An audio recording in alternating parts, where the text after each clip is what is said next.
2강 일본 유튜브 생태계 완전 분석. 안녕하세요, 여러분. 오늘 2강에서는 일본 유튜브 시장의 구조를 데이터와 실제 사례 중심으로 완전히 해부하겠습니다. 1강에서 일본 유튜브 인구 7만 8천만 명이라는 시장 규모를 말씀드렸죠. 그런데 중요한 건 단순히 숫자가 아닙니다. 누가 어떤 컨텐츠를 어떻게 소비하느냐입니다. 한국과 일본은 같은 동아시아 문화권이지만 유튜브 소비 패턴은 완전히 다릅니다. 한국은 빠르고 자극적인 컨텐츠를 선호하지만 일본은 느리고 잔잔한 컨텐츠를 압도적으로 선호합니다. 이 차이를 이해하지 못하면 AI에게 아무리 좋은 대본을 작성시켜도 일본 시청자의 마음을 움직일 수 없습니다. 오늘 강의를 끝내면 여러분은 일본 시장에서 먹히는 포맷 10종을 명확히 알게 되고 어떤 컨텐츠를 만들어야 할지 정확한 방향을 잡을 수 있습니다. 지금부터 시작하겠습니다. 먼저 가장 중요한 데이터부터 보시죠. 일본 유튜브 이용자 7만 8천만 명 중에서 가장 빠르게 성장하고 있는 연령대가 어디일까요? 바로 50대에서 70대 시니어층입니다. 2023년 일본 총무성 통계에 따르면 60대 이상 유튜브 이용률이 2019년 대비 무려 38% 증가했습니다. 이게 무슨 의미냐면요. TV를 보던 세대가 이제 유튜브로 완전히 이동하고 있다는 겁니다. 여기에 40대에서 50대 여성층까지 합치면 일본 유튜브 시청 시간의 약 60% 이상을 이 연령대가 차지합니다. 그럼 이 시청자들은 어떤 컨텐츠를 좋아할까요? 빠르고 자극적인 컨텐츠일까요? 아닙니다. 정반대입니다. 이들은 조용하고 차분하고 감정선이 천천히 쌓이는 스토리를 압도적으로 선호합니다. 왜 그럴까요? 일본의 문화적 배경을 이해해야 합니다. 일본에는 와비사비라는 미학 개념이 있습니다.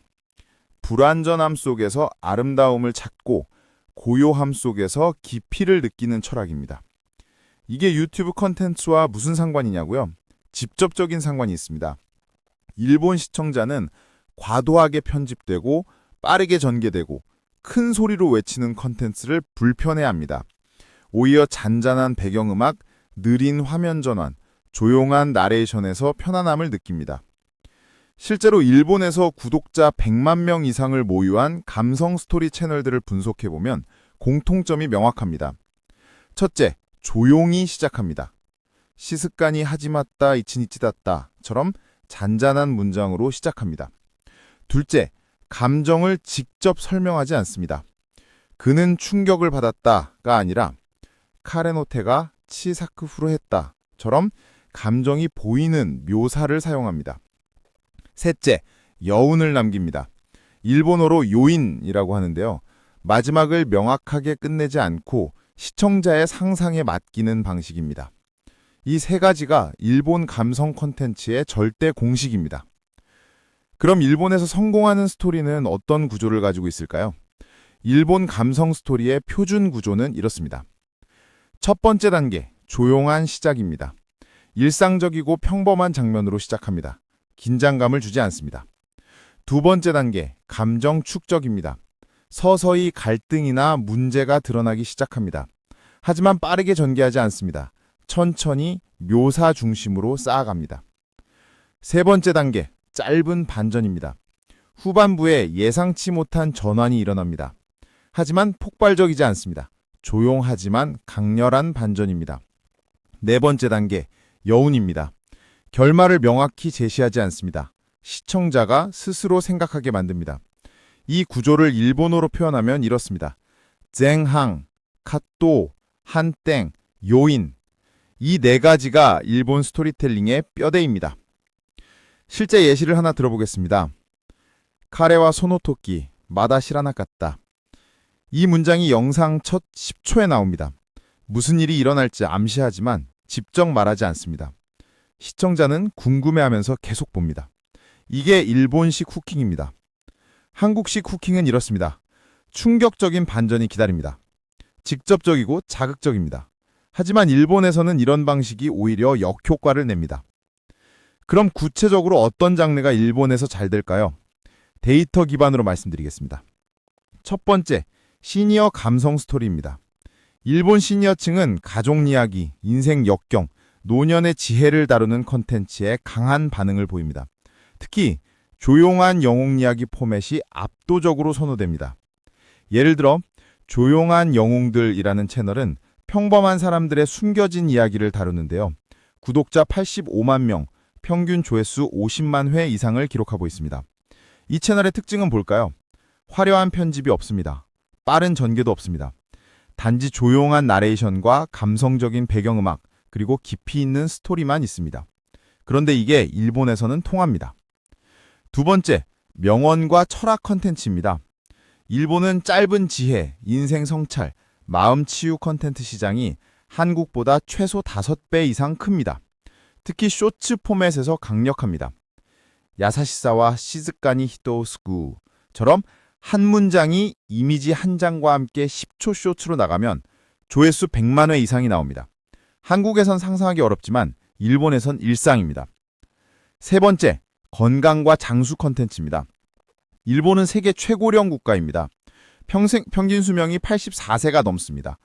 그래서 혈압 관리, 관절 건강, 치매 예방, 70대 건강 습관 같은 컨텐츠가 폭발적으로 성장하고 있습니다. 특히 이런 컨텐츠는 RPM은 1000회당 수익을 말합니다. RPM이 평균보다 2배에서 3배 높습니다. 왜냐하면 광고주들이 시니어 타겟 광고에 더 많은 비용을 지불하기 때문입니다. 네 번째, 반전 쇼츠입니다.